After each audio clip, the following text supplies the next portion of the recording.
It's Thanks a lot, Sakshi. So, I welcome you all, the esteemed participants and our very special guest for the day. Let me introduce our speaker, and she is Dr. Kamal Shah, and she is a very dynamic personality. She's going to speak on this informative track on artificial intelligence and machine learning.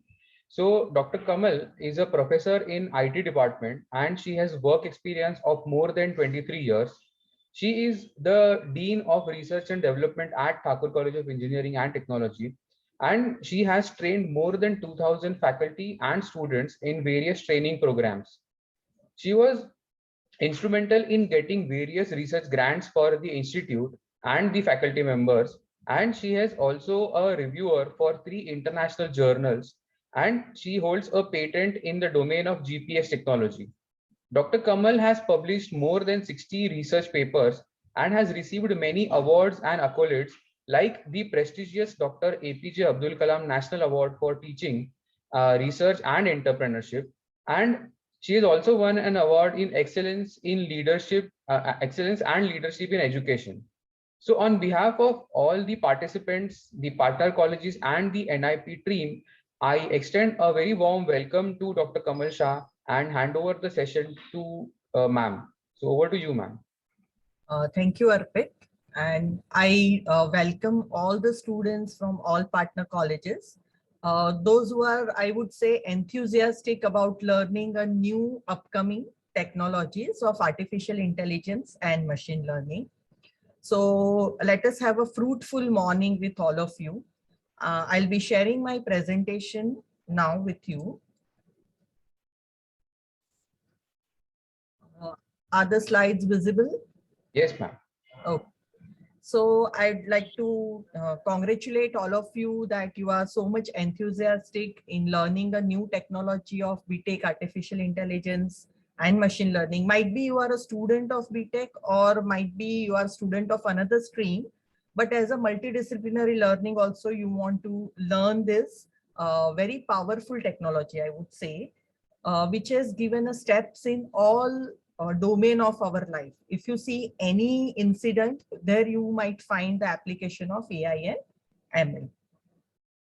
So now I would like to ask you, what is AI and ML according to you? Artificial intelligence, when somebody says, and machine learning, what do you understand? It might be technical definition, it might be non-technical definition. But I would just like to know that what are your views about AI and ML? Either you write down in the chat box or unmute yourself and share. Would any student would like to share? According to you, what is artificial intelligence?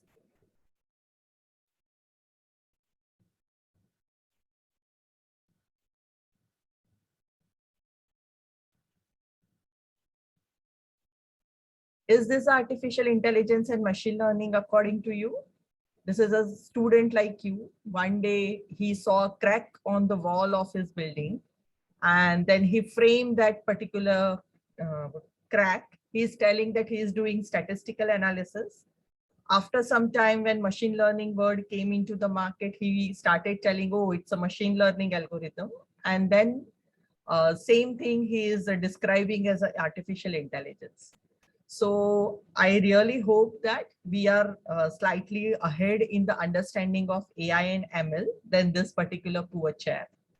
So let us start with the session. Now, all of you either might have driven the car or might be you have seated in the car or something like that. Consider a scenario where in a family, there is one car and 2 to 3 different people are there who are driving the same car. And they have difference in their height. Somebody is very short, somebody is very tall, something like that. If people are driving a car, those who have a different height and the body postures, like when they sit in the driving seat, what they have to do?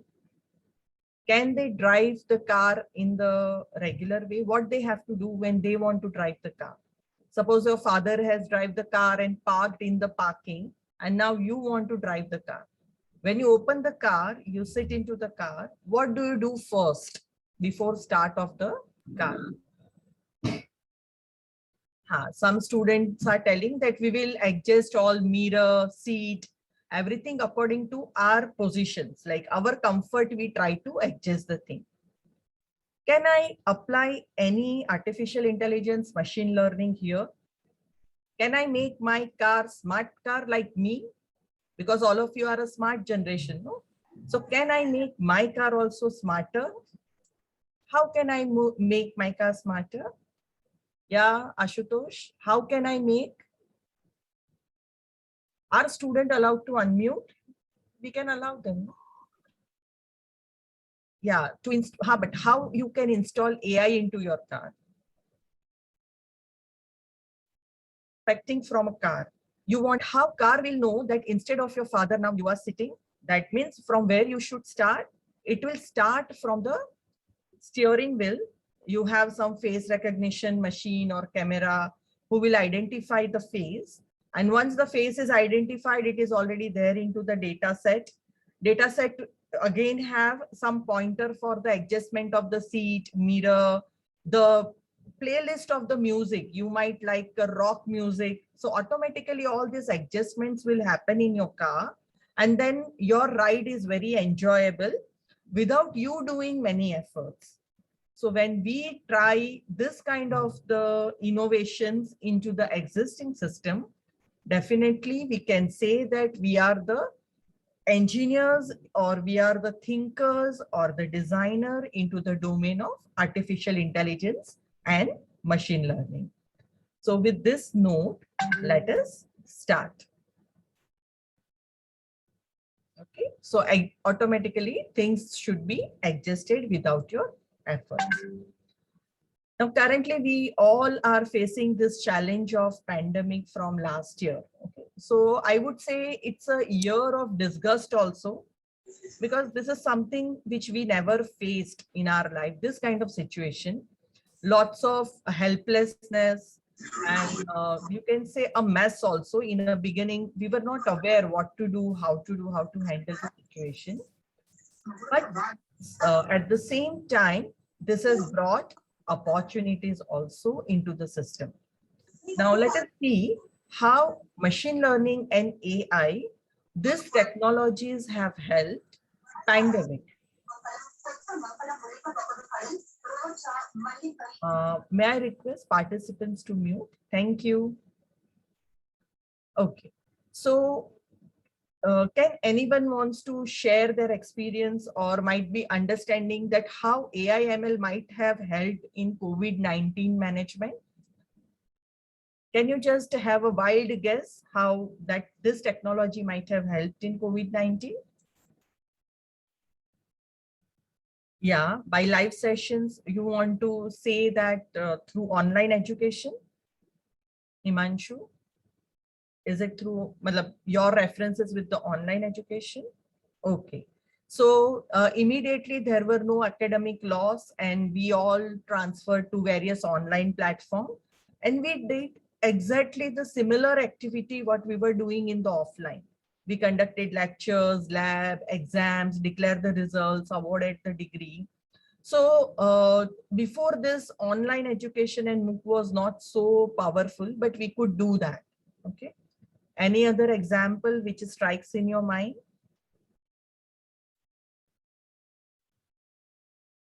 This is the pandemic, like one differentiator is there.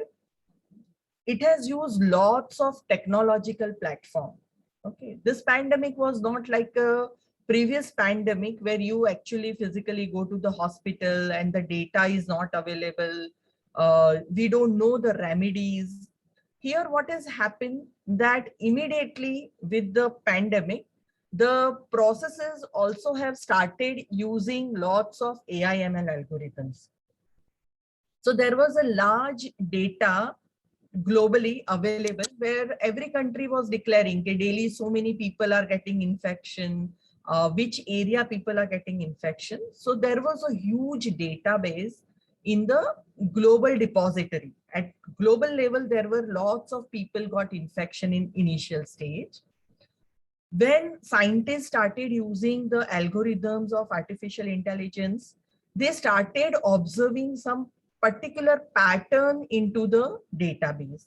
And when that pattern was observed, they started predicting that which is the next area which will get this infection, how fast the infection is going to spread across. So this is the strength of this algorithm under artificial intelligence and machine learning. So they started predicting. And once the prediction become true, people were beforehand ready to arrange for number of hospitals, number of bed. At least mentally, the things were ready that now this state, this area is going to be impacted with the virus. So the precautionary measures everywhere globally people could take.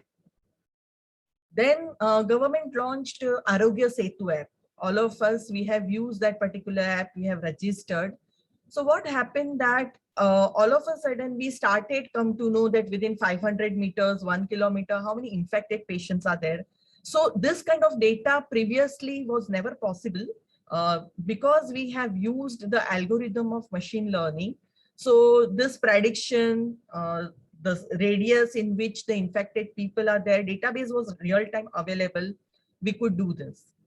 Then with the help of machine learning algorithms, various chatbots are developed within a limited period of time because the people couldn't contact each other.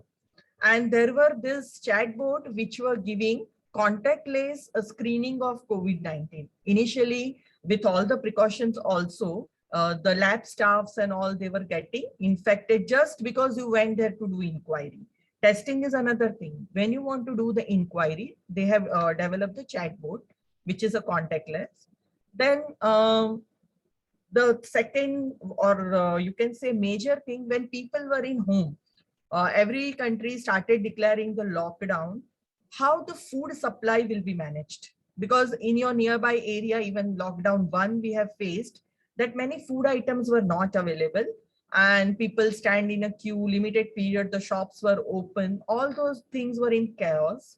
So at that time, there were lots of drones and artificial intelligence driven crop monitoring solutions were used so that retailer will come to know exactly what is the status in the farm for a particular product, at what time it will come to the godown, and from godown, what is the supply chain management and how it will come to you. So this was done within, like you can say, 2 months of the time, government could control all over India the situation of food supply at least. Machine learning help all the leaders, like including the state government officials, CM, PM, everyone, to decide and take correct decisions for the people and the help of people. What time the lockdown should be there, how the graph is increasing, what is the prediction, which area to be closed, which area to be open now after lockdown. All those decisions are not human driven, but it is man driven, machine driven. And here, like when vaccination was, every country, they started researching on developing some medicine vaccination against this virus, which they have seen for the first time. What has happened in the repository of global repository, like all the database, IEEE, ACM, PubMed, there were lots of papers on this kind of virus. But all the papers were not exactly for the COVID-19 virus. It was just in papers for virus. So this algorithm actually helped to identify which papers out of the bundle of paper are only useful to develop the vaccination. That's why the development of vaccination become very fast. Okay, now even the people from the pharma fields are telling that normal period for vaccination development is 15 years, but here we have seen the rapid growth in the development of vaccine and the trial of the vaccination.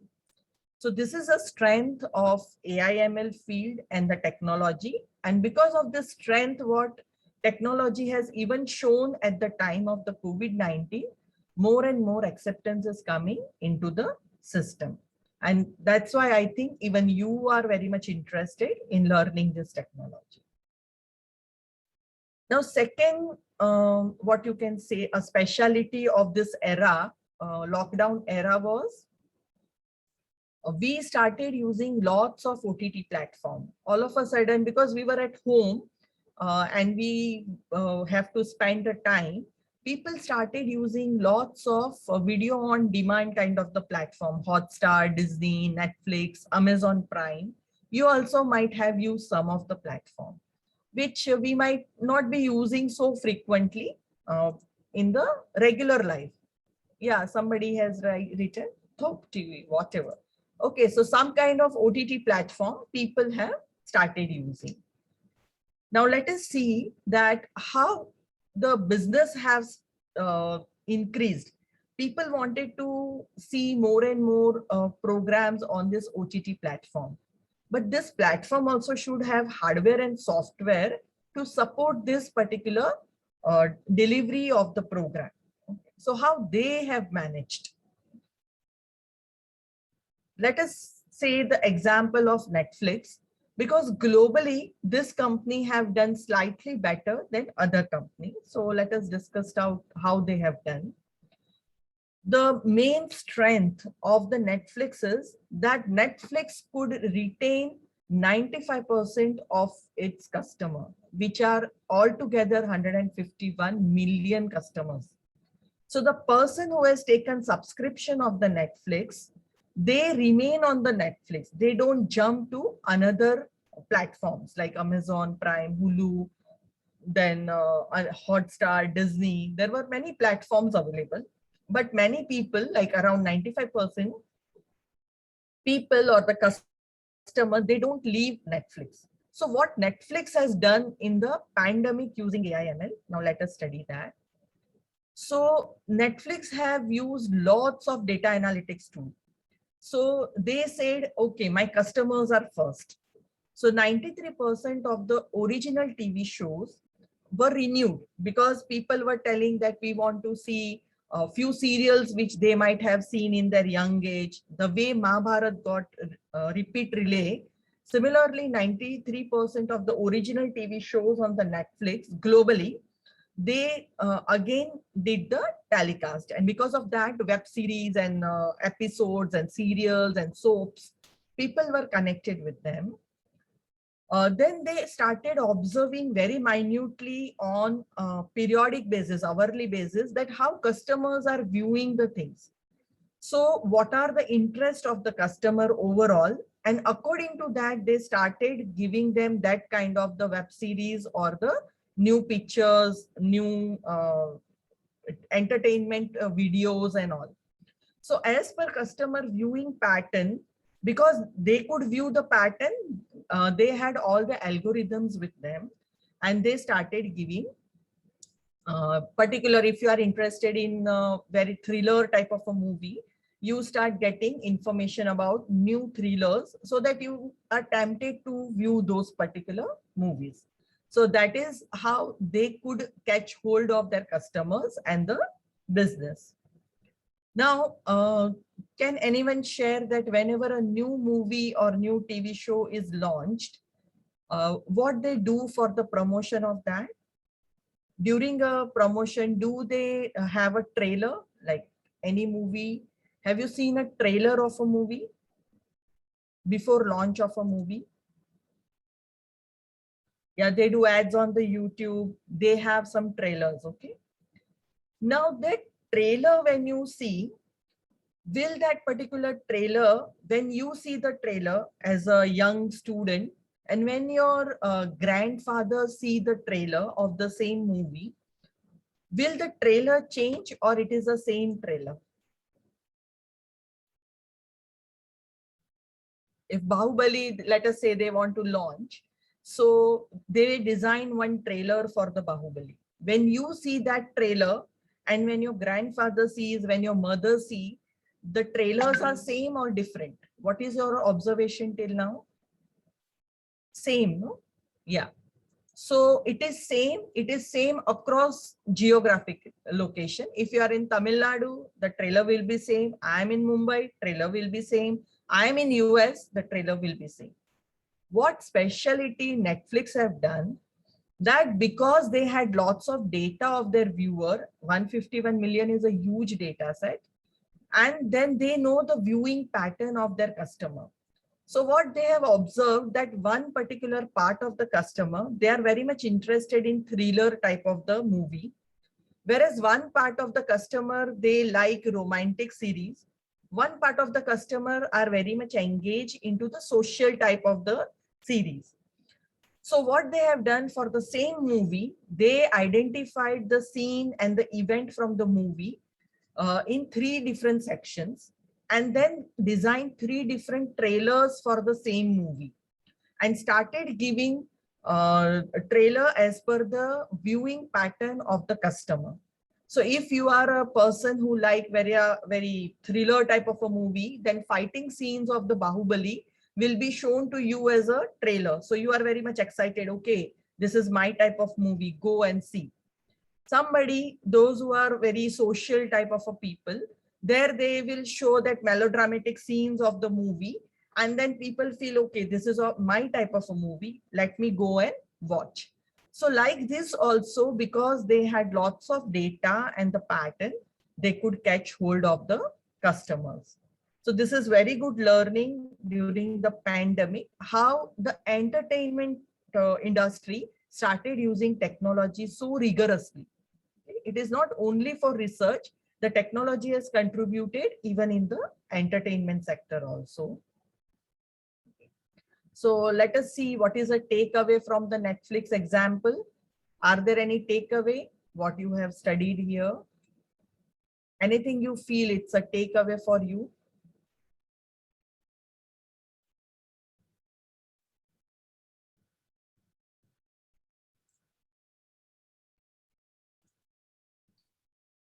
We have allowed the participants to unmute themselves. So if they want to share anything, you can simply unmute, or you can put your views in the chat box.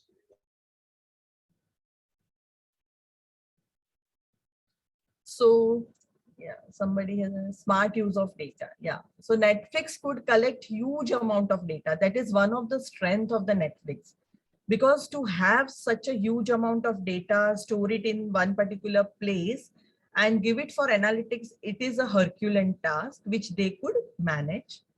Then data could be arranged in different patterns. Like they have identified different patterns, like what is a business rise, what are the prediction, which country, which location, how many youth are there, what is a demographic of that country, how to promote Netflix in that area. So they could collect lots of information from different patterns from the collected data. Then they use extensively statistical tools. Now everything was in place, but we should have a strong bandwidth to support, like for the streaming of particular video continuously for 5 hours, 6 hours. You should have that bandwidth and internet communication, because all the country, they follow different kind of protocol. They have some securities. Everything should be known to the Netflix because they were doing streaming globally. So they had lots of knowledge about the internet communication, and according to that, they could do a streaming.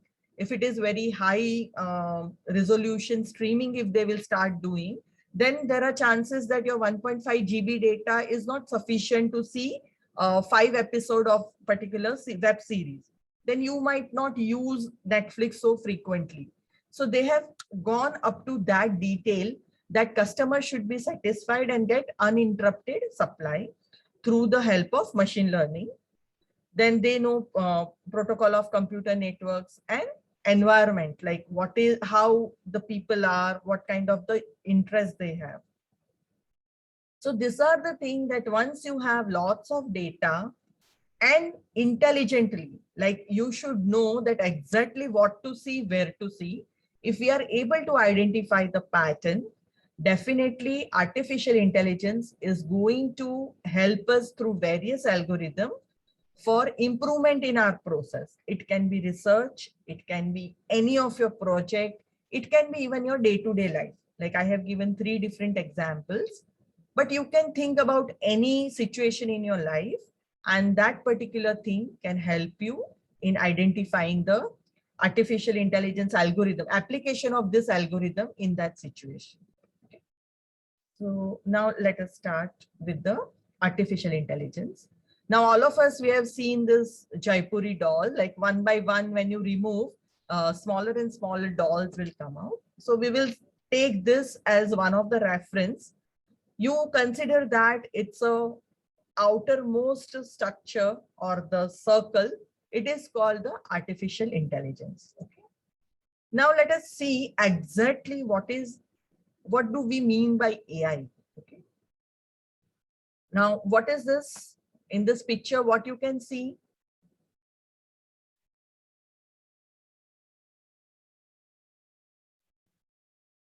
In this picture, what you can see?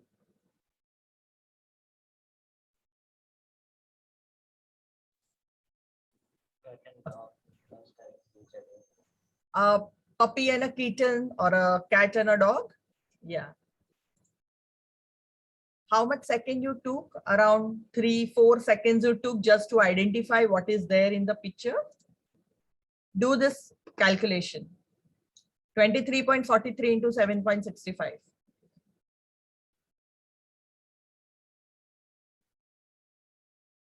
Do this calculation now. 5 seconds. 1, 2, 3, 4, 5. Anyone got the answer? No. It's not. It's a difficult thing. You need a time to solve. You are able to do it, but you need a time. Now see the reverse scenario. Okay. If you give 23.43 into 7.65 to your calculator or a computer, how much time it will take? Within 5 seconds, will it be difficult for a computer to solve this problem, 23.43 into 7.65?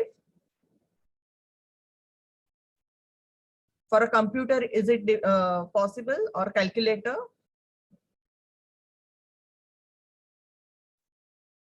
Computers and calculators, now they have become so sophisticated with your Pentium processors and all.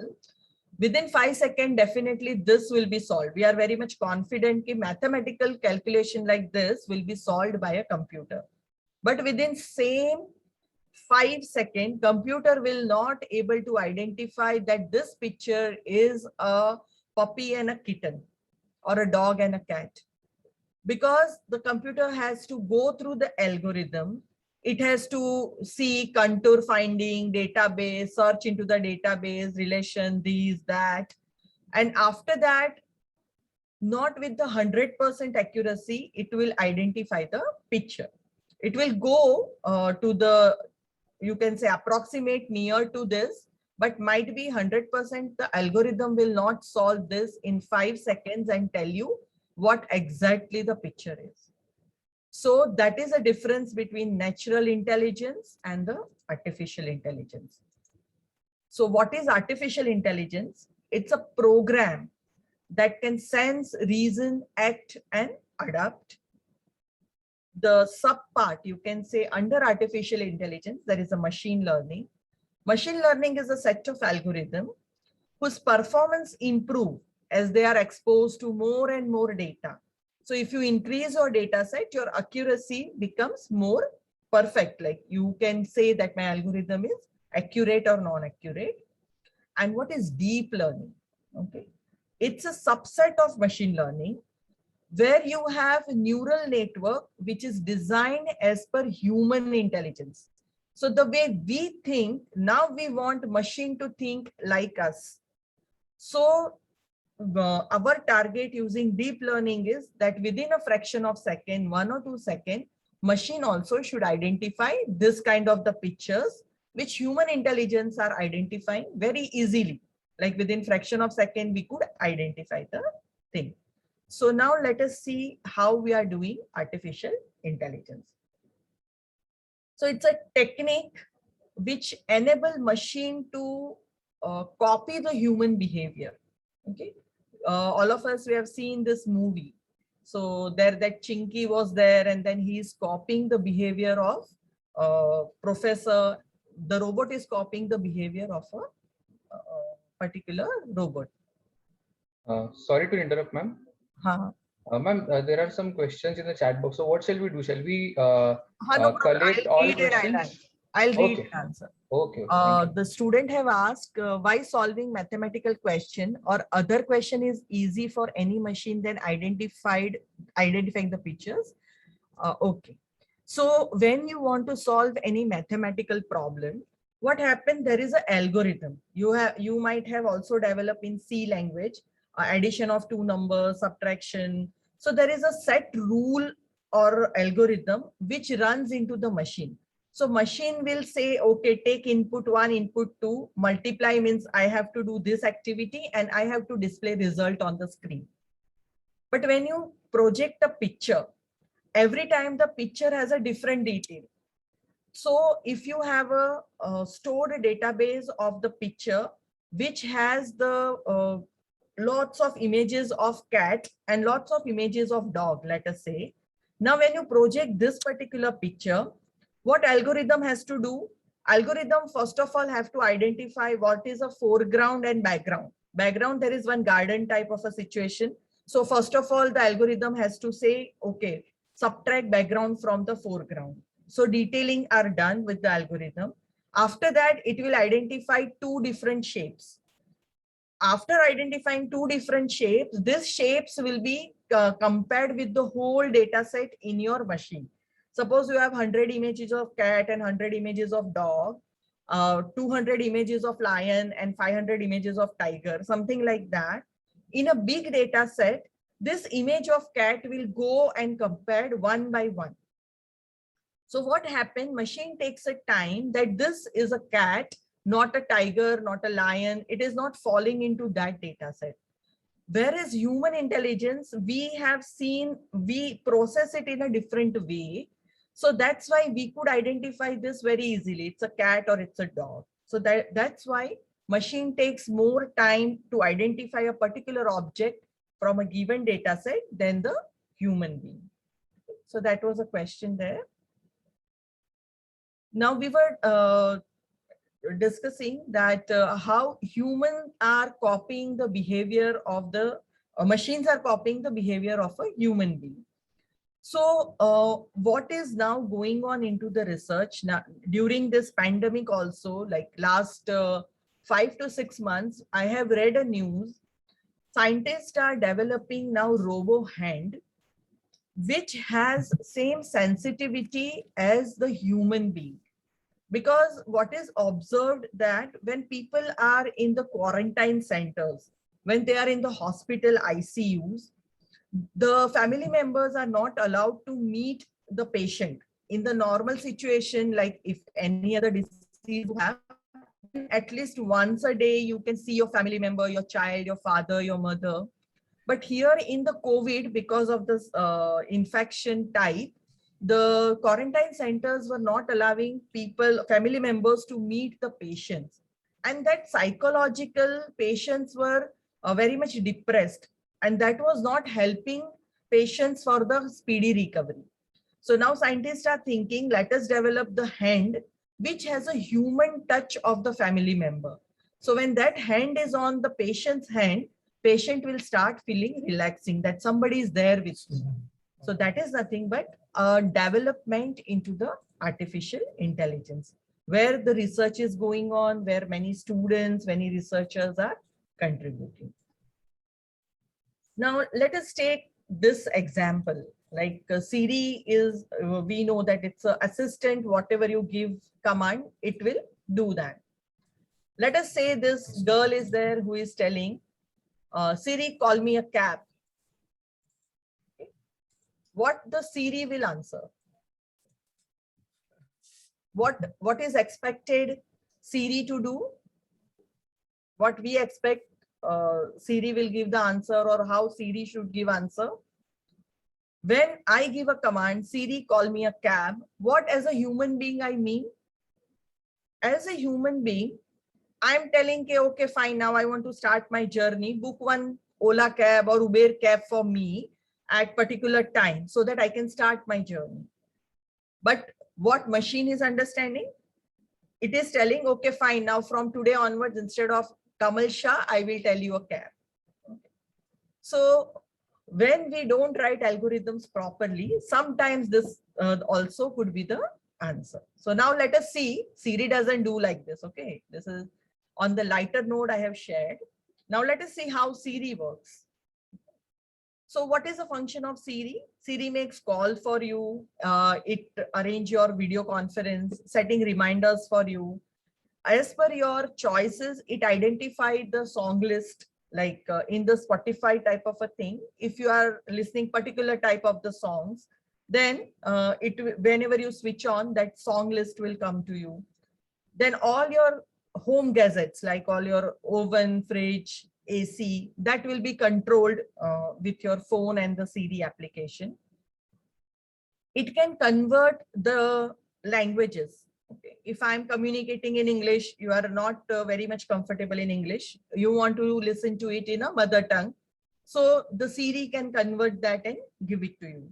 This problem in foreign country also, whenever you travel, some of the country, they don't have English as a primary language and they have their own language, whereas you know English. So at that time also, this conversion helps a lot when you travel in the country, when you do communication with the local people, it will help you.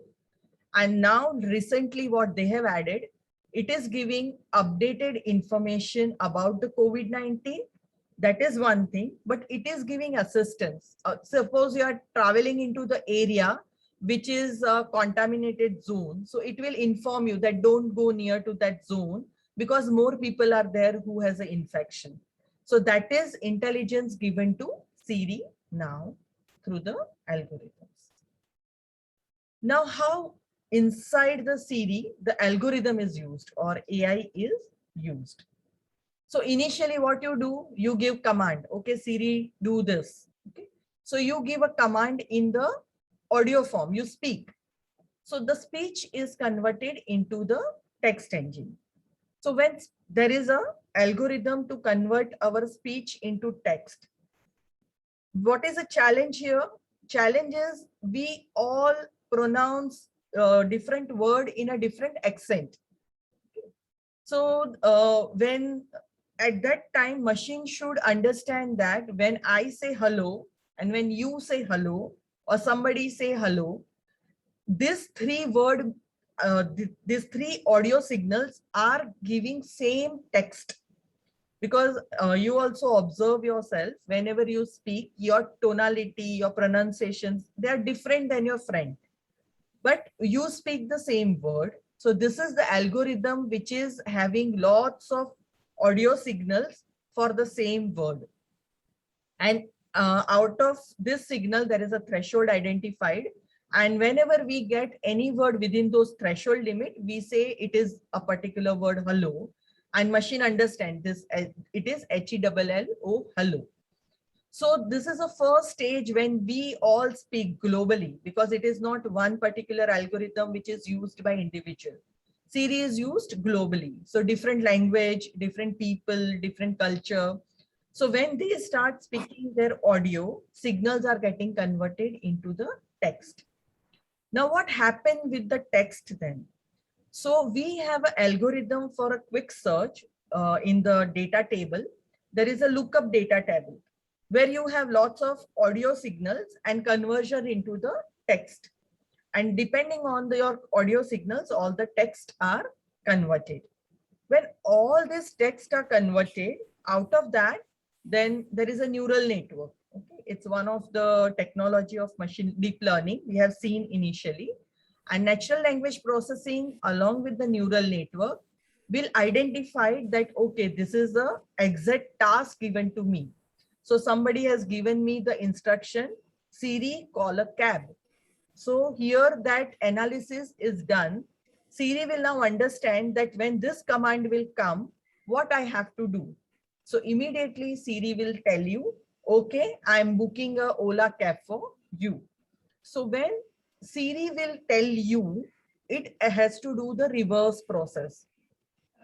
Whatever might be the information fetched from the database, now it is in the digital format. It is converted into the audio signal.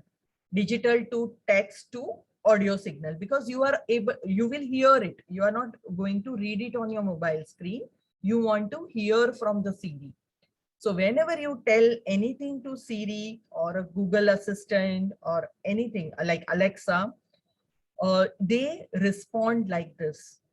So this is a technology, well, this particular experience we all have, but the AI is extensively used under natural language processing and neural network. Those theorems are used extensively in the application. Now, let us go to deeper of artificial intelligence. It is a core, as I have said, no? It's a bigger doll. Now we are removing one layer of that doll and we are seeing what is machine learning. So initially, the world started in 1950 with artificial intelligence only. But at that time, the penetration of the technology was limited.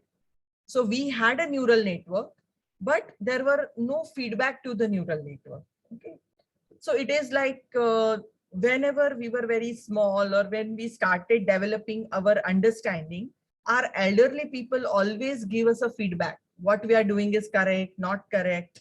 Our teachers are giving us a feedback. Like that we learn in our life. So that feedback was not there. People were able to design the network which has only single strand. And then there were lots of algorithms. You can read it on the screen. But in 1980, why this technology got a strength? Because we introduce a feedback loop into the system. Now, when the feedback loop is introduced, the algorithm started getting the pointer that whether I am doing right or I am doing wrong, or should I improve further. So against the target, the algorithm started improving themselves. So that was a strength to the technology given in 1980, along with various other algorithms also were designed. And now after 2010 onwards, and especially after 2015, what is started, algorithm, the algorithms are modified in the deep learning layer, that is using lots of neural network variants. We want that now machine should not even wait for the feedback. It should just observe the peripheral and start depicting the human behavior, the way we think. Machine should not wait for us to code. It should automatically understand us and improve its coding and give us the output. So we are going now slowly in that particular direction, where we want that without giving instruction to the machine, without coding, machine should understand our expectations and do the job, whatever needful is there.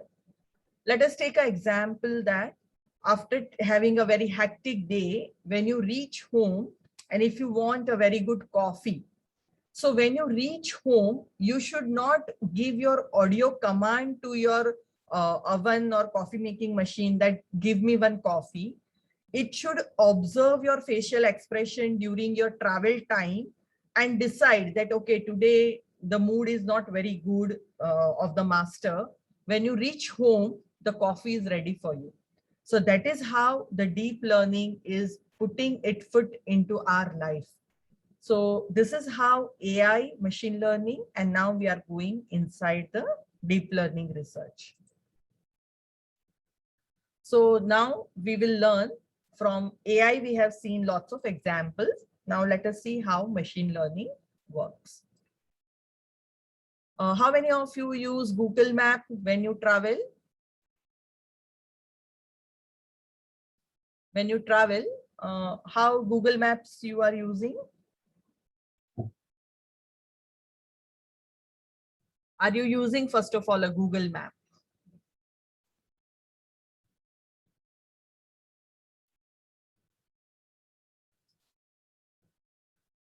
Many of you might have used Google Map, no? So what do Google Map do? Why do you use Google Map?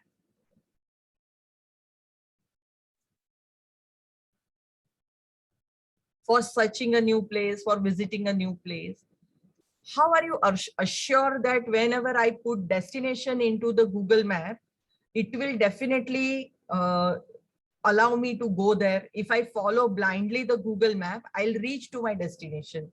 How we are assured about it. Okay.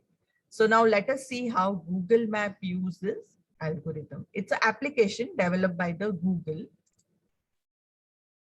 So people traverse over 1 billion kilometers with the help of Google Map in more than 220 countries. So some of the country where Google is banned, they are not using Google Map application, but still this kind of the application is there, which help people to navigate. But on Google Map, more than 220 countries are connected now. How Google Map knows where you want to reach, what is the traffic density, is there any accident happen, what are the alternative path, if there is a flyover, whether I have to, because before 300, 400 meters, Google Map will start giving you instructions. Okay, now turn left, turn right, there will be congestion, take a flyover, whatever. So how they predict? And then they are predicting so accurately that without putting assurance on our own intelligence, we started relying now on the Google Map. Whenever you ask anyone, can you reach here? Initially, when our generation was there, we always used to say, Baba, give perfect address, give some locations which are nearby, whom to ask. Many of the time, by reaching in that area, we used to ask the person, the fruit wala, the thela wala, the rickshaw wala, okay, where is this location of a building or a meeting place where I have to go? But your generation, you are so seamlessly moving across the world, any location using this Google Map. So now let us see how the Google Map is helping all of us. So Google Map analyzes the historical traffic pattern. So in a world, you just see the spread of the application. Throughout the world, from the satellite data, Google is keeping the history of the traffic on that road at particular time. If it's an office hour, then from particular location to particular location, there will be heavy traffic. So these patterns are stored globally, all the patterns, like what are the traffic pattern in particular time in 24/7, it is stored in the Google Map Analyzer. When the data is stored, what the next step of the application is, combine this particular database, current database, like whatever, when you start your journey, that kind of the database is mapped with the historical pattern. So currently, what is traffic going on? What is the pattern of that traffic? It is mapped, like it is superimposed on the pattern of the history. And then machine learning algorithm, it generates the prediction based on the difference in the pattern, how much variations are there in the pattern, it generates the prediction. Okay. And you just observe such a complicated thing. Globally, it is happening in fraction of second. Whenever you are driving your car or whenever you are inside any vehicle, you just observe that as you move, the red line or the blue line, orange lines, those also move with your own speed. So this is the strength of the algorithm running in the backend of Google Map. Now, what again the Google Map is doing, like it is collecting two type of the data. One data I have shown you, that historical traffic pattern from the satellite images it is taking. And second, Google also collect the data from various authorities, like how many tolls are there. Then like especially in the COVID-19, there were restrictions between the states. You cannot cross the boundary of the state during the lockdown. So those kind of information also Google has updated into the Google Map. Now in Mumbai, or might be in your city also, lots of places there is metro work going on. So because of that, congestion happens. So that data also comes from the authority. that what are their plans, like which area they are going to dig next 15 days, how the plan are there, which area will become more congested, are there any diversions because of metro work. This data are collected by the Google and it is updated into the Google Map. And they are also started, like as an addition, they have started collecting data from the user side. So whenever you are traveling, you can also update that before, once you travel on a road, you can update that there is an accident, there is a congestion, something like that. And whatever data are coming from the drivers, that are also getting updated into the algorithm for the next prediction. So if there is an accident in your road, you have updated, next cars will started getting those alerts, there is accident, so because of that congestion will happen. So this is how they are making algorithm more and more smarter using machine learning and now with the deep learning. So this is how the technology is using various algorithms.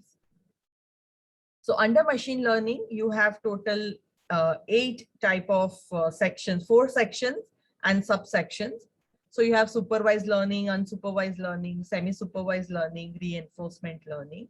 And all these algorithms you will study as a part of your syllabus, or might be as for your interest, you can study the algorithm.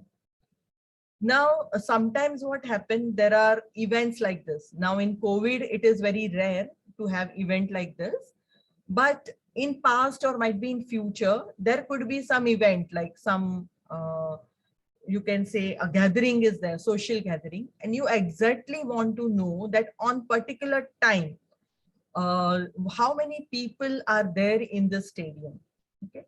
So you can just find out using image processing how many heads are there, and that will be calculated by the algorithm, and it will give you exact count. Okay, 1584 people are present at 12 o'clock in the night, something like that.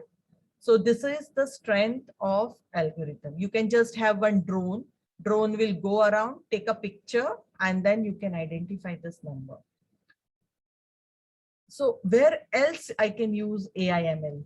Okay. So obviously augmented reality, virtual reality, these are the field which has started getting applications even in the education. So everywhere now people want that, they don't want to see the brochures. They don't want to see anything which is passive in the nature. Now everybody want to have immersive feeling.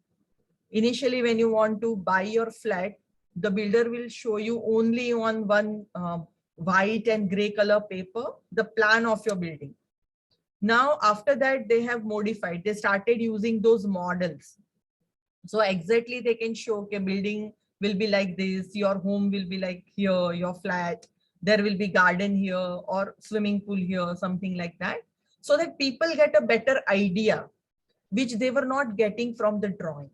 And now what is a stage? Whenever you go to the builder's office, they will give you virtual reality set to wear, and you can actually go inside the building, see your room, your kitchen, your living room, your bedroom, your parking. You can feel the things. So this is how the algorithms are helping increasing the business and involvement of people. Here globally, everything is now connected. Smart world is like, we are a part of a smart world. All the gadgets, they are connected with different technology. Few have Bluetooth, Wi-Fi, and then we want one algorithm to connect all the devices. Embedded system chips are becoming more and more smarter. That's why we are getting such a good computers nowadays. And database also is in, like, there are a few algorithms which are coming in database field also. So that was a part of machine learning. Yeah, embedded systems are like, when you open your computer, you can see those motherboard and all, where you have IC inside. Even in your mobile phone, there will be ICs, batteries and all. So when you want to design those, that will come as a part of embedded system. Then the next IoT, like there are lots of sensors which are now connected for the smart city and all. That is a part of embedded system. So that was a question in the chat box, which I answered. So that was artificial intelligence we have taken in detail. Now, after that, we have seen how machine learning is also very evolved, and now it has become very strong. Now let us go to the third stage, which is a neural network. Okay, because when we human being, we are never satisfied with anything. We always want.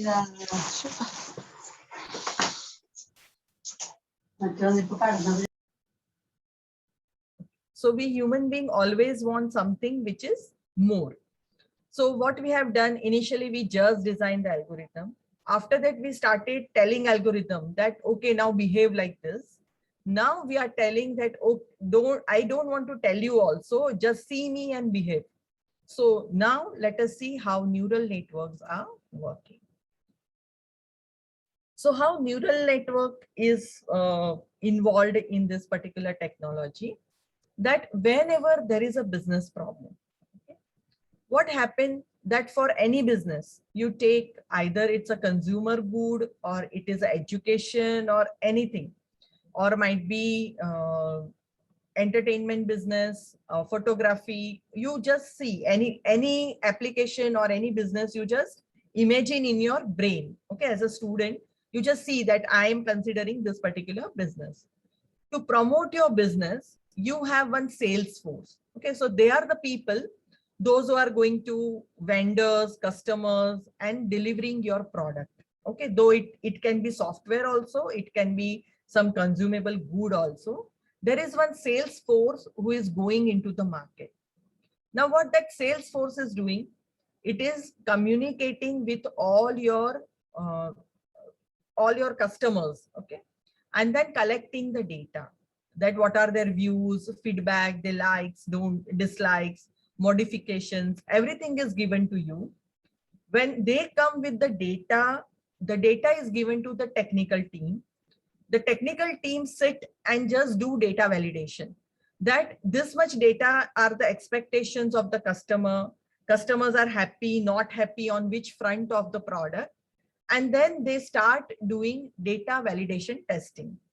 Once the data validation is done, then the risk management is identified. The customer wants so and so thing. If I give, what is a financial risk, what is a technology risk? And once that things are done, all these inputs are given to the neural network for making your product more user friendly. Okay. So how neural network take all these inputs, whatever inputs now technical team is giving, they are giving it to neural network. So under neural network, you have a genetic algorithm. Why we design the things which are same as us? Because one day we want that computer should be as intelligent as us, as a human being. So the way we are built up, the same genetics we are giving it to computer under genetic algorithm. So permutation, combination, mutants, we are giving everything into genetic algorithm. So it perform well on the discrete data. Okay. And neural network, after that genetic algorithm, we have designed the neural network. It is like genetic algorithm was an individual, like individually you are able to do some task fantastically. But when the task volume increases or the complexity increases, you need a team. You need team of 2, 3 friends, 4 friends, and then together you make a bigger project or complex project. Similarly, genetic algorithms, they were doing very good work on the discrete data. But now, because the data complexity is increased, the volume is increased, we have started using neural network so that we can design the algorithm as fast, as efficient as human being. Okay. Now, neural network, majority of the time, it is used in the natural language processing. Because what I said, neural network is what? It is nothing but our brain, like the way our brain, the nodes are connected inside the brain, how we are able to think. Neural network also is designed with the layer by layer by layer, so that we can, but machine can also think like us. And what is the speciality or the strength of a human being compared to the animal? What is the strength of a human being? Because we also have our biological cycles. Animal also have a biological cycle. We take birth, we grew, we make our houses, and we die. Like there is a cycle. Same way animal also have the cycle. But what is the strength of us as a human species, I would say? Why we are different or better than any of the animal? What is, Because we think and we implement our thinking. we have an intelligence. Then somebody says we can implement our thought process. How we implement our thought process? Suppose you think something, you yourself is not able to implement it in a way you are thinking. What you have to do, you have to communicate your idea, either through text, video, audio, pictures, anyway. But you have to communicate your idea to somebody that I'm thinking like this, I want to make something like this, and this is helpful to us. So that is a strength, communication. Intelligence, I would not agree that much, because all the species, they have some intelligence. The way we have intelligence, they also have intelligence. If you observe the trained animal, okay, they do lots of tasks. So intelligence is there, though we are using our intelligence through the communication. And what is a medium of communication? We use language, either gestures, facial expressions, written language, audio. So there are different forms of language, but we use language. So now we are training our machines equivalent on the natural language processing. So in 2018, Google started introducing this particular aspect. Okay, so now you can give command and your emails will be typed, your messages will be typed. So this kind of the application based on natural language processing is started now. Amazon is using this in the Alexa. Now, one of the new technology, or you can say a upcoming area or the thrust area, where government is also putting efforts, and the developed country like US and China, they are having a very high projections for the blockchain technology implementation in all their governance process. Now, how AI/ML is helping blockchain technology as well. Okay. So technology should support another technology, then and then both the technologies can grow. It cannot be competitor. They have to complement each other. So now let us take an example that in India, in Gujarat, there is one farm where lots of mangoes are produced. And in US, there is one customer in the Walmart who want to buy 1 dozen of Alfonso mango. Definitely from this to that particular, from India, Gujarat, one small farm, to US, in California, one customer in the Walmart wanted 1 dozen of Alfonso mango. So it has to travel so many kilometers. Now let us say that a farm is having those mangoes. It will go to the packaging house, because raw mango like that we cannot send. It will go to the packaging house where 1 dozen, 2 dozen, that kind of the packaging will be done for different quality of mangoes in the different package. After that, what happened? Quality control checks and all are done. The successful packets will travel through transportation modules like air, or might be through ship. It will go into the border crossing area, like from US, from India, it will travel till the boundary of the US, where border crossing will happen. In that, all quality control checks are done. Okay, some of the consignments will be rejected, some of the consignments will be accepted. After border crossing, it will go into the US distribution centers. From US distribution center, it will reach to the California Walmart store, and there a customer, Mr. X, is there, who is getting all those mango displayed, and he'll take one box and he'll pay for it. Again, the payment goes back to the farmer. Now in this chain, how artificial intelligence, machine learning is helping. So what the technologies are doing, every place, like you can see one block type of the symbol. So every place the data is transferred onto the blockchain. Altogether, it's a different technology. When next time some time is there, we will explain you this technology. So it is a transparent technology. Once data is entered here, you cannot alter. So all the quality, size, weight, everything is put it in this particular blockchain.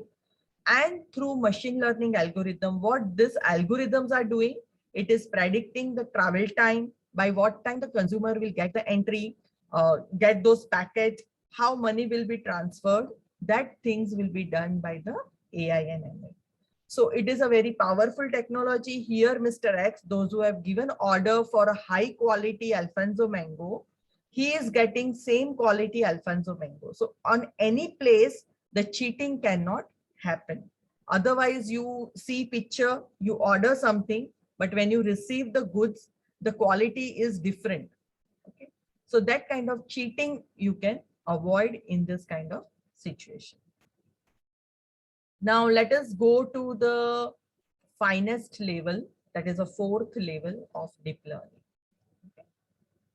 So what the deep learning is doing, because everything nowadays going into digitized mode, everybody started transacting online. You are seeing so many things online. You are doing Google Pay, even to your sandwich wala, you are doing Google Pay now, or might be Paytm, or any QR code you are scanning and you are giving money. You are not giving, that cash transactions have limit themselves. And because of that, there are lots of crimes also happening on the cyber platform, on the digital platform. So deep learning has come as a rescue for the cyber crime, because the whole globe has now come onto one network. And because of that, this kind of malicious activity also have increased a lot. Somebody wants to defame somebody, so your Facebook account might be hacked, your images are hacked, your images are, you can say, a crop, modified, and put it onto another media or the platform. All those kind of nuisance, you can say, is happening because of the advancement in the technology. So along with the strengthening of the algorithm of machine learning, deep learning also is contributing as a safety net for the cyber security. So here, whenever any external party, or you can say a person, intruder, is entering into your network, these algorithms are generating the positive alerts. It is continuously observing your network pattern, traffic pattern. As soon as some abnormality is observed, it is predicting and it is giving you the alert that this kind of the cyber attack is possible now on your network. And then you, as a security in charge, become so alert that you can avoid that kind of the attack on your system, the loss, any kind of, it can be business loss, it can be personal loss. So how it is doing? It is doing lots of behavioral analytics of a human being. I'll give you one example. In the Apple company, like when they were designing their new phone, they had a team of designers, those who are designing the model, the functionality of that phone. And as Apple is always very much particular about their own design, they keep their design team in isolation. So they are not allowed to meet many people, even in the organization or outside. They just sit and design that particular phone. Now in that, the senior manager one day had a dispute with one of the junior engineer. And the junior engineer said, okay, fine, I'm resigning from the organization. And that junior engineer, what he has done, he has downloaded all the designs of that new phone on his own hard drive. When he was leaving, he had a plan that he will take that design into the market and sell it to another rival company so that rival company can design that phone and launch before Apple launches. But because of the user behavioral pattern analytics inside the organization, it was observed that on particular day after that discussion with the senior manager and the junior person, the junior person's laptop shown behavioral issues. There were lots of download on that IP. So they become immediately alert and they could save that particular theft. So in that way, when we start observing the log of our own people also, we can control this kind of failure. Google uses even the TensorFlow, which is a very powerful software now, to detect any spams in your Gmail, like that kind of the thing. They are using TensorFlow using the deep learning. Now, this is an area of your interest. Like nowadays, young people also, they have started using, like playing lots of games. So you can just see that music industry, film industry, TV industry, and the gaming industry. So gaming industry, it is increasing so much that we want, initially it was a very basic level game. And now today, whenever we see people, why gaming industry is increasing? Because games are now giving you a platform where you are almost immersed as a player. You feel that you are a part of that team and you are playing inside that game. Have you experienced that kind of a thing when you play a game? That you are not a third party playing a game, but you are a part of that team who is inside the machine. Have you ever observed that? Because of that, what happened? Yes, ma'am. So because of that, what happened? It become addiction, because you feel you are there, no? So you are not able to leave the game. Though your parents are shouting, your mother, your father, your teachers, that don't use mobile, don't play game for so many hours, but you are so much involved and immersed, you cannot leave. And because of that, the gaming industry is booming across the globe. It is not the case only with the individual. Here, they are using lots of deep learning algorithms. Okay.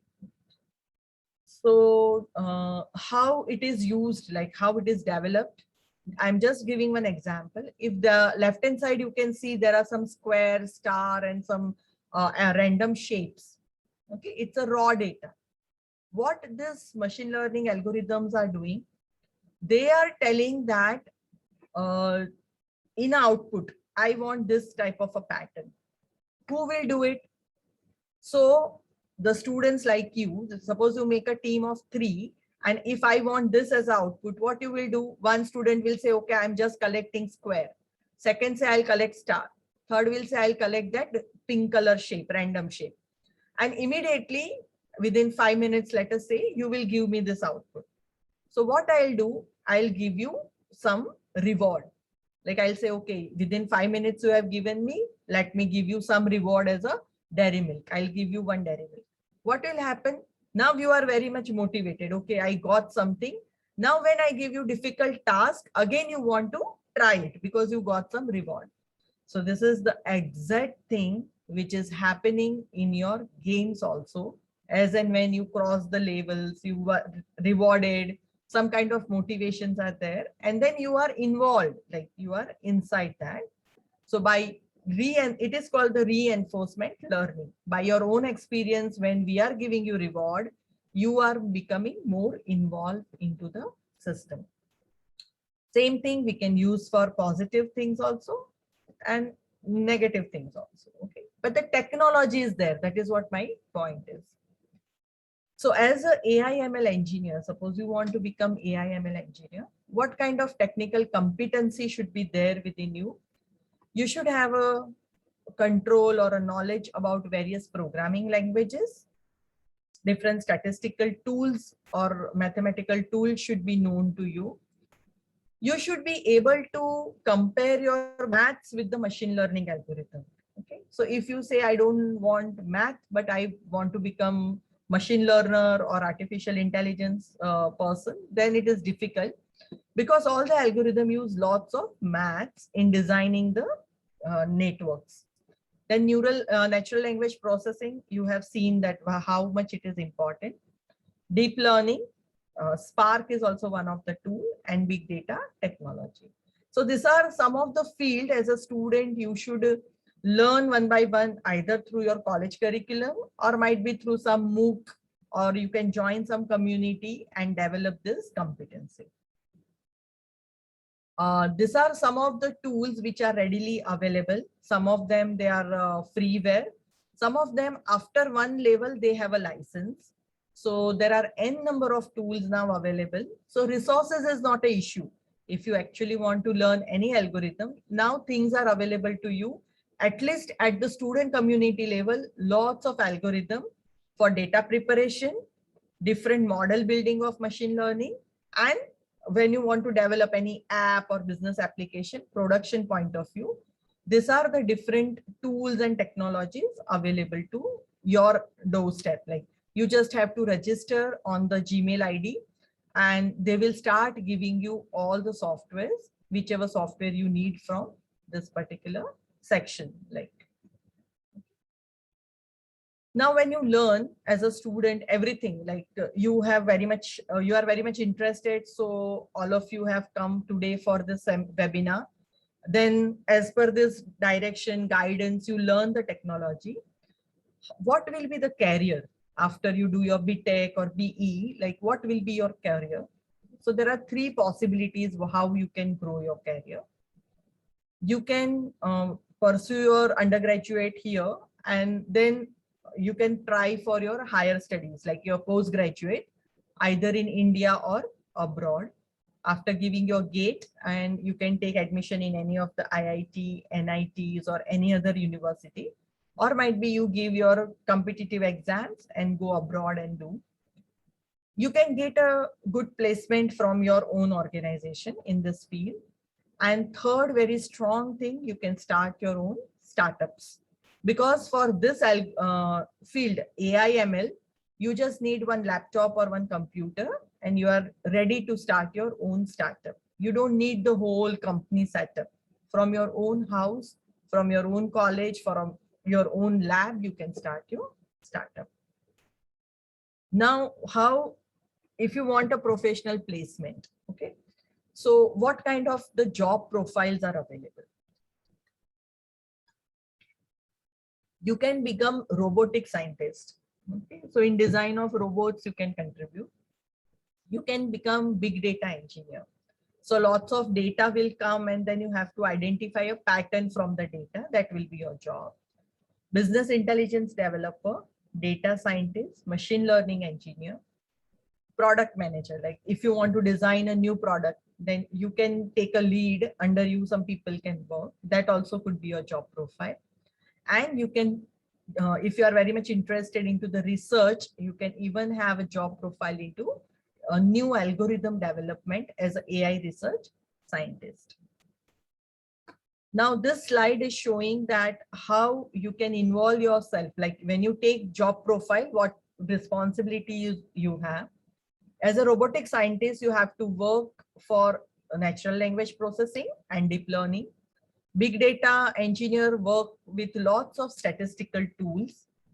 BI developer, they work for different solutions which give profit to the given business. So profitability using technology, automation, cloud technology, how you can transfer your business from the actual computer to the cloud.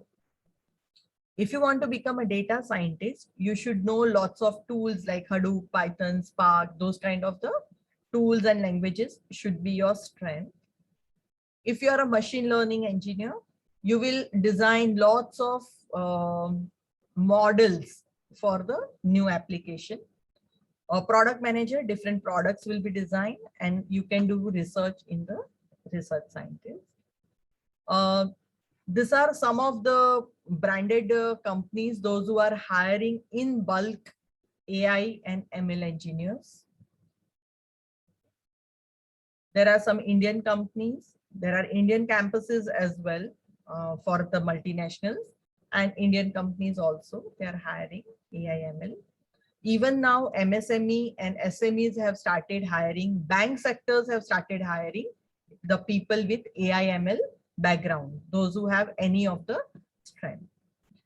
This is the average salary, like as per your job profile, how much you are getting. If you just take average salary, it is around 4.1, and higher salary, it can go up to 17-18 lakhs per annum as well. So that is up to you how much you are keeping yourself strong. If you decide that you want to do your higher studies globally, all cities, they are offering very good level of robotic courses and AI/ML courses for masters. And then you can select as per your choice the country and the course, and then you can go there. Now, the people, those who are thinking that I can start something of my own, I'll just show you this Gartner cycle. Why I'm showing you, because when you will be engineer after 2 years or 3 years, at that time, whatever you develop as a technology should be demand of the market. Then and then, or might be your project, whatever project you are developing, that should be acceptable to the market after 3 years. Otherwise, technologies are changing their profile so fast. Today, you think you will develop something, but after 5 months, you will see that similar product is already available into the market. So if you want to be there into the market, you want that your developed product is bought by many people, or what app you are developing that is used by many people, you always have to follow the Gartner cycle from the left-hand side. So on that, you can say this left-hand side, whatever technologies are there, they are upcoming technology. So it goes from left to right.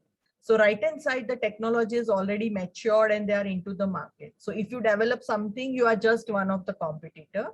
But if you are on the left-hand side, you are the market leaders. So you should just see here all AI, embedded AI, responsible AI, generative AI, composite AI, all kind of artificial intelligence and machine learning. It is upcoming technology.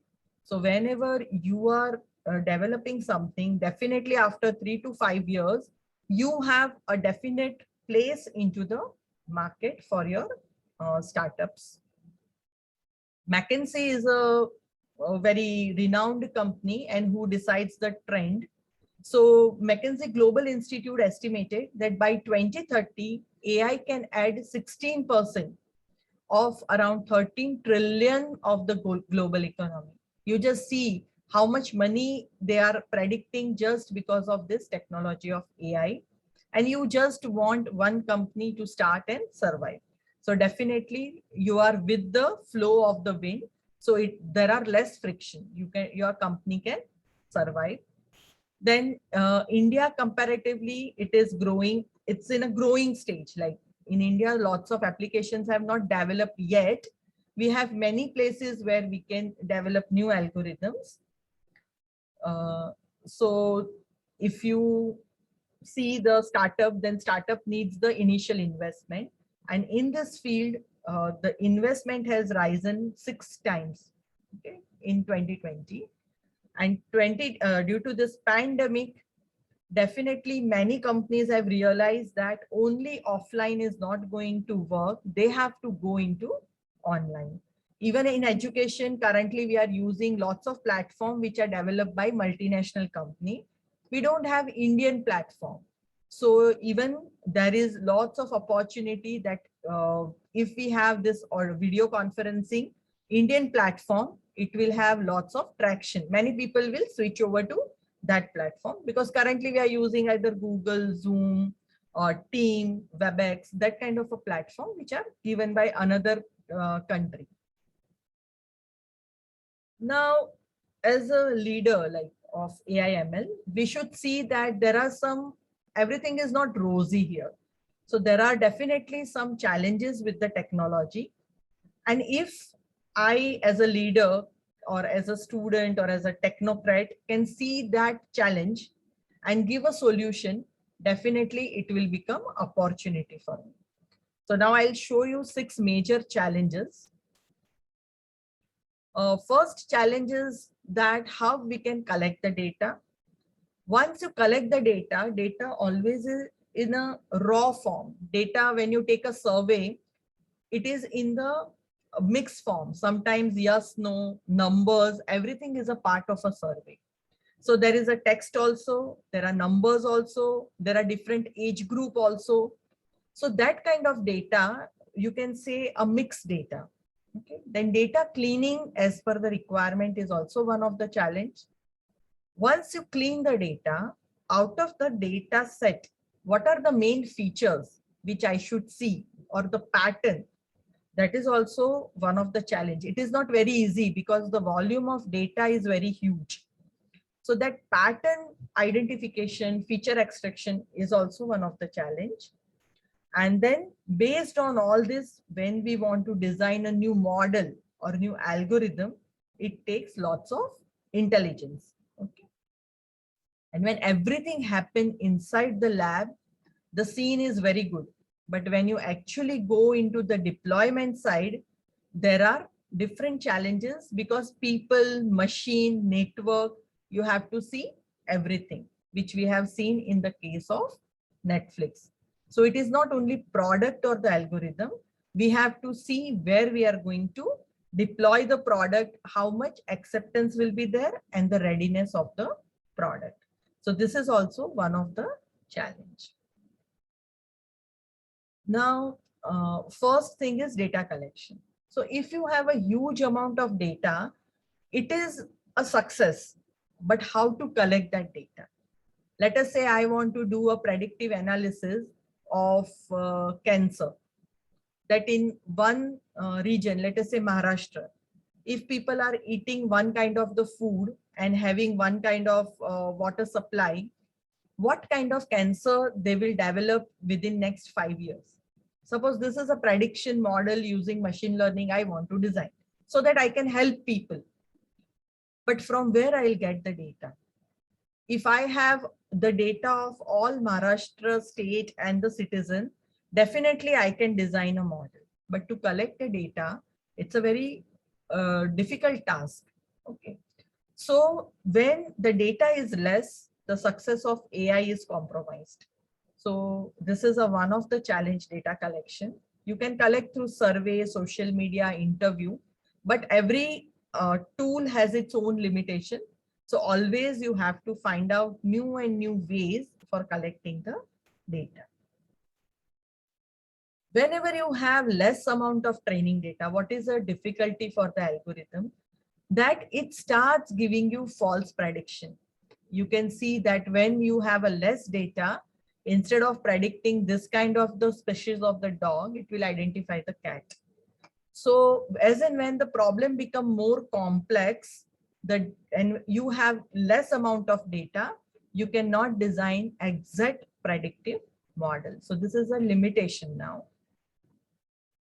The third limitation is that all the time we cannot handle such a huge data. At that time, what we do clustering, and for each cluster we identify one particular what you can say a data point is a representative. The way in a class you are 80 student, out of 80, suppose I take 2 monitors or class representative, and whatever I want to convey, I'll convey it to class representative, and then down the line he'll tell it to you. So this way we are taking some representative of the data. But if the representatives are not selected properly, the whole cluster will get a wrong information. So this is also one of the challenge. Why I'm showing you the challenge? Because as an engineer, you can just think that I want to now solve this challenge out of 6-7 challenge what I'll show you. And then you can start your research. You can start developing your algorithm, your project, your application based on this challenge. Now, what is this? Poor quality of data. Whenever you float a survey, people just write their name and roll number. They don't give you anything. So what is the use of that entry? So bad data is is nothing. It will not give you any pattern, any idea, any knowledge. So it is of no use to you. Now, sometimes what happens, that we have lots of irrelevant data. Okay. Whenever you are designing one model, that how many hours of exercise is needed for me. Like I am a human being and I just want that daily how many hours I should do exercise, either walking or skipping or any kind of exercise. For that, what all data I should feed it to the machine learning algorithm. Suppose you input my age, gender, weight, height, and location. What do you feel all this data are useful for developing a model which will give me a alert that, okay, this is your age, this is your gender, height, weight, and location. Do so much of exercise daily. 1, 2, 3, 4, 5 parameters I'm inputting into the model. Now my question to you is, are all this parameter important, or some of the parameter important and some of the parameters are not important? According to you, all these 5 parameters are needed, or some of them are needed, some of them we can omit also.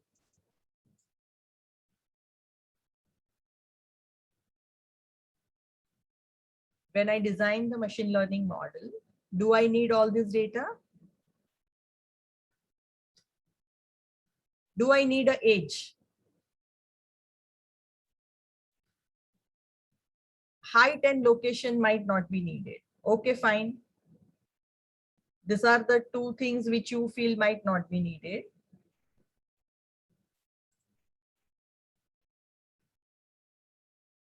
Without, let us say, first parameter, we avoid location. We don't give location data. We just give this 4. Will the model work?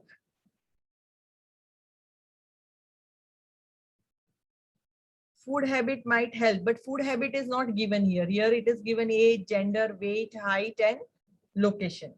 Food habit indirectly, how you can identify? You can identify from the weight of the person. If person is having a weight more than the required, that means he is taking lots of food with the carbohydrate. So in that way, indirectly you can predict. But without location data, will my model work? I think it should work, no? Because I am staying in Mumbai, Tamil Nadu, Andhra Pradesh, Hyderabad. But as per my age, gender, height, and weight, I should do some exercise daily. So without location, my model can work. What I'm doing, from the collected data, I'm removing one feature so that my model can work faster. I'm giving less input to the model without compromising the accuracy. And further, I can reduce, instead of height and weight, 2 different data, that is 4 parameters, I'm giving BMI index. So what happened? I'm just giving age, gender, and BMI index, and my model is ready. So instead of 5, now model is working only with the 3 parameters, and it will definitely give a better accuracy. And at the deployment stage, like when you want to deploy this model, lots of design, deployment, and testing should happen before you deploy. Like in Maharashtra, a few days back, they have started taking, they have designed the model for CET after 10th standard. When you want to take admission into 11, the government has designed the portal for registration. Then lots of students started registering. Though government has a data, how many students passed 10th standard, they had a data, they designed the algorithm model portal, but on the day 1, that particular portal crashed because of the heavy traffic onto the portal. So deployment at the time of huge data also is a challenge. So when you do deployment, there are lots of stress testing we have to do, and that is an open area for machine learning AI developers or the engineers. So let us summarize like quickly. Why we need AI ML? I think now at the end of the webinar, you are clear that what is AI ML and why we need AI ML. Or can anyone tell why we need AI ML?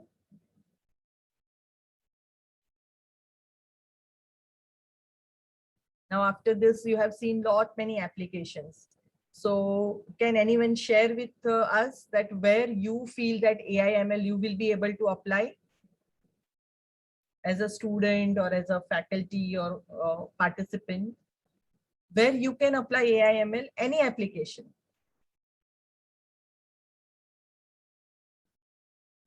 Any application you can think around you where you can apply AI ML?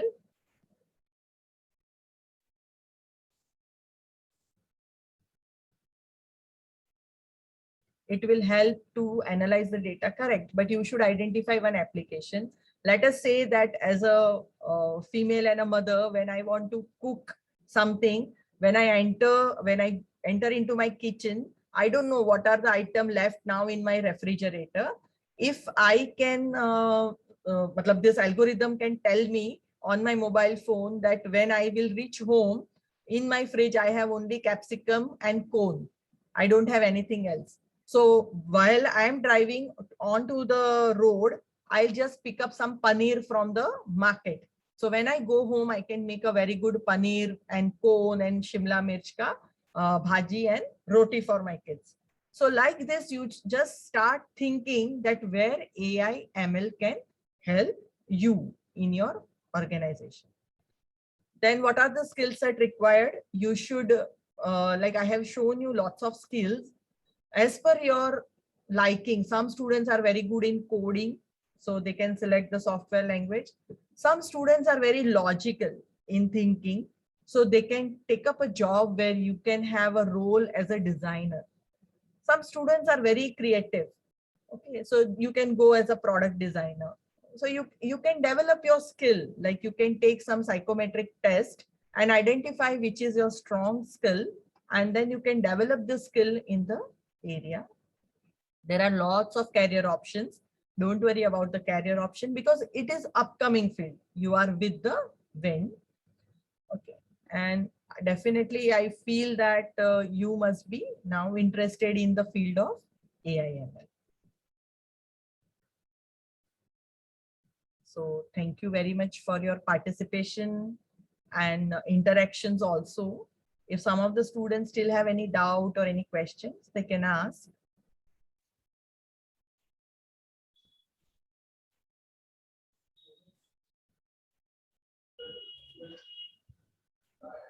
Yes, for all the participants, the forum is open for question and answers. You can unmute yourself and ask your questions, or you can put your questions in the chat box. We have around 10 minutes, around 14 minutes to have the Q&A. So please feel free.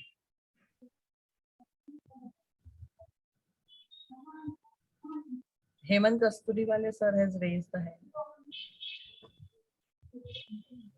Yes, Hemant sir, please, you can unmute yourself and. Yeah, thank you. No, I don't have any question or query, but just I wanted to share, in what Kamal Madam has shared already very nicely and in depth.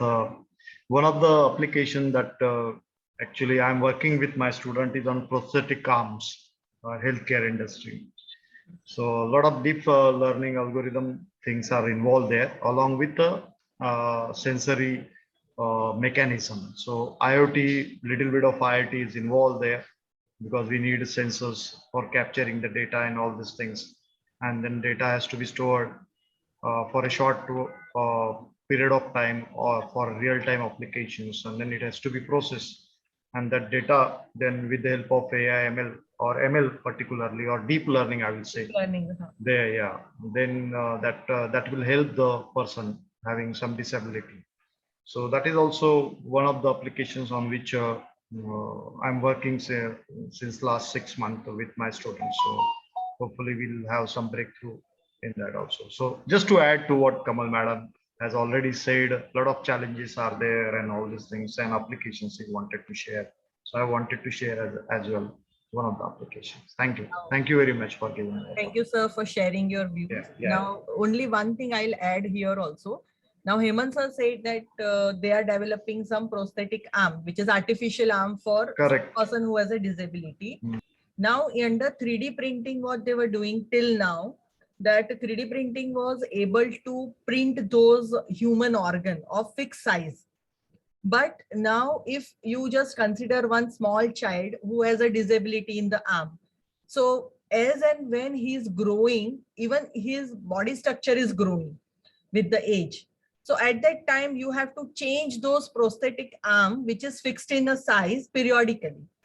Now the 3D printing have gone into 4D printing, where along with your human cell development, this arm, artificial arms also will be developed. So you don't have to change your prosthetic arm.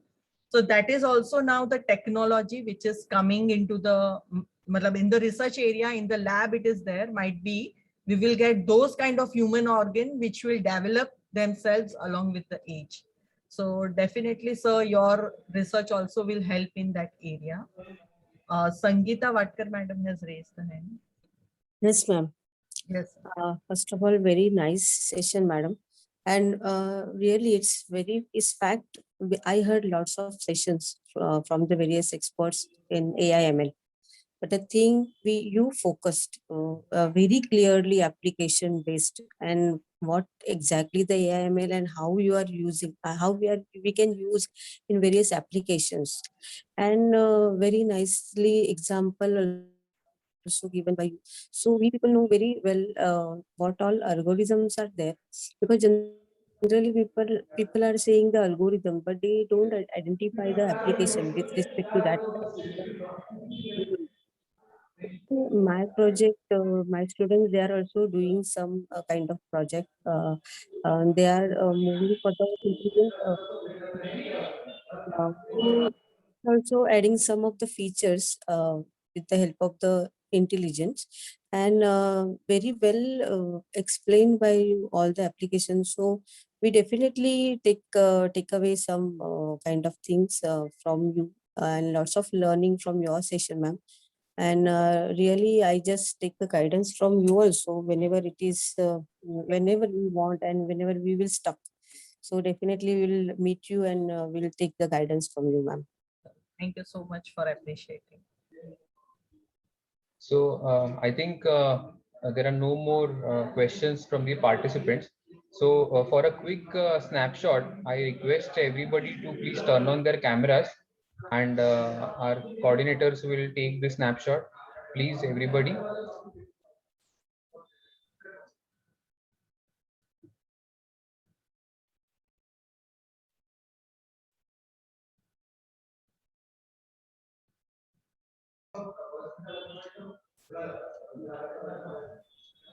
Yes, Mukta, please tell us when you are done with the snapshot. Done. So I'm done. Okay, thanks a lot. So, ma'am, Kamal ma'am, it was, I would like to thank you for this fantastic session. Being from a non-IT branch, I could also find many applications in the core branches, and especially in civil. So I think I'll also start learning it now because of this session. It was really insightful, and I thank you all, and all the participants for joining the session. And with your permission, should I end the session now, ma'am?